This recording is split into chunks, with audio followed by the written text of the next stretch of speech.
io sarò il più sintetico di tutti. Allora, ringrazio innanzitutto i presenti, ringrazio l'amministrazione comunale, ma soprattutto gli artigiani, perché poi senza gli artigiani non si potrebbe fare la mostra artigianato.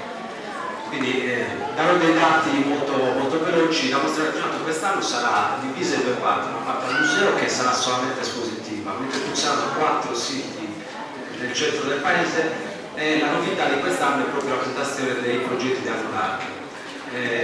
La parte dell'esposizione che vedrete qua nell'edificio museale è divisa in due parti. Ci saranno le rappresentanze dell'artigianato sardo, quindi partendo dai vari settori, dalla tessile al vetro al ferro, e una parte che racconta un po' anche la storia del tessuto. Ci saranno alcuni pezzi della collezione permanente del museo che dialogheranno con alcuni dei più rappresentativi e riconoscibili tappeti della Sardegna.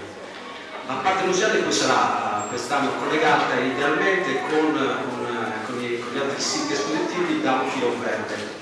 Questo filo verde che praticamente è stato realizzato tramite un intervento artistico urbano dall'artista Vincenzo Pattusi, che ha come titolo Shake Snake.